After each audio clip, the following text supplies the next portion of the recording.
Gan Temujin, The Quiet Wolf. Ulaanbaatar, Mongolia, summer 2000. 10 years had passed since the democratic revolution of 1990. 10 years since the people had torn down the old Soviet-backed system and declared freedom. There were parades, speeches, and proud talk of a new Mongolia, democratic, open, and finally master of its own step. But freedom had come with teeth.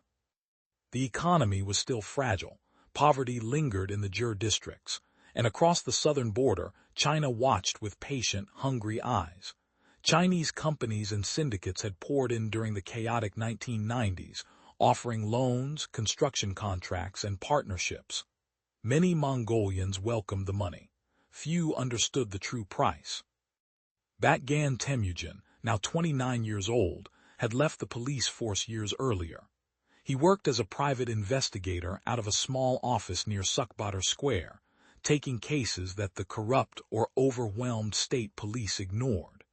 He was known as a quiet, stubborn man who asked uncomfortable questions and rarely let go.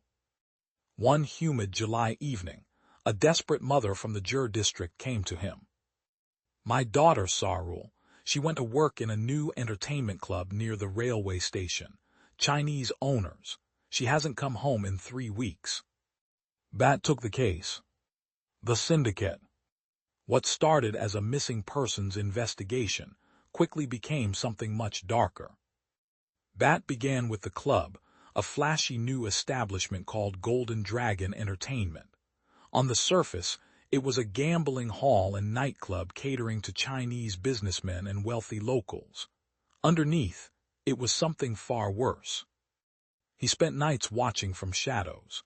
He saw young Mongolian women, some barely 18, being brought in and kept under tight control. Many had been promised good jobs in the city. Instead, they were trapped in a web of debt, threats, and drugs. Fake alcohol, cheap, dangerous hooch labeled as premium brands flowed freely, keeping customers drunk and compliant while the house took their money. The gambling was rigged. The girls were sold.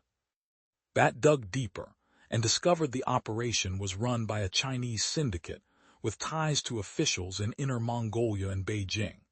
They had used the chaos of Mongolia's transition period to buy up property at rock-bottom prices.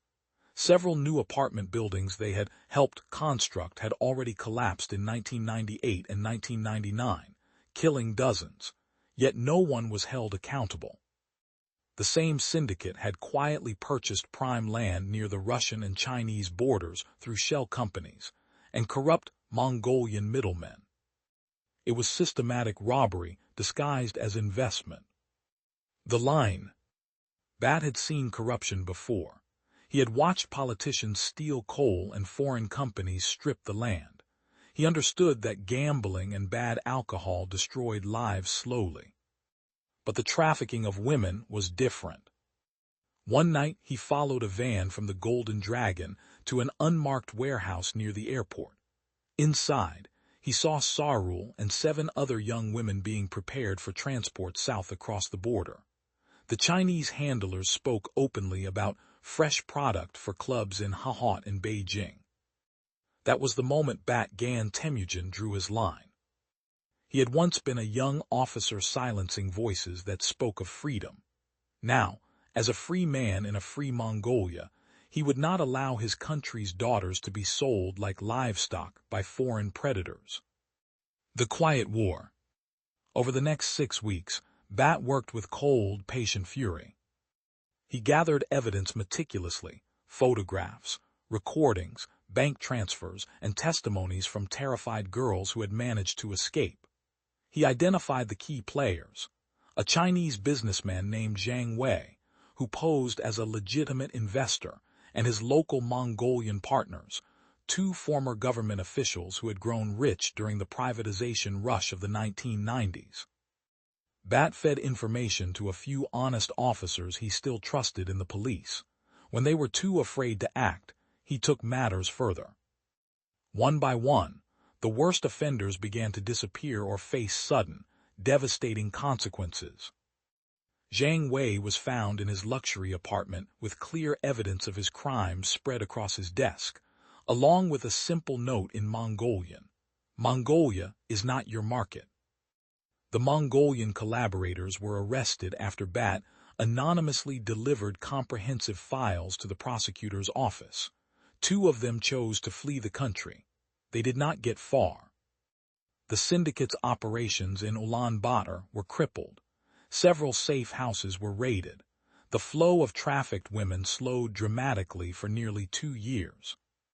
Reflection.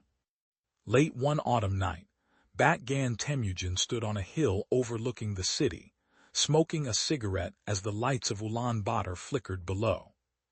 10 years of freedom, and already outsiders were trying to buy what the Mongolian people had fought for. Chinese syndicates, corrupt politicians, and greedy locals, all feeding on the same carcass.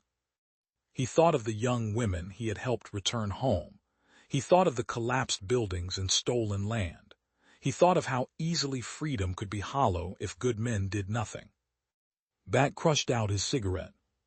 He was no longer the obedient young officer of 1989. He was the shadow of the steppe now. And as long as he drew breath, certain wolves would think twice before hunting on Mongolian soil. The city lights shimmered in the distance like distant campfires on the endless plain. Some battles never truly ended. But tonight, at least, a few daughters would sleep safely in their jurs.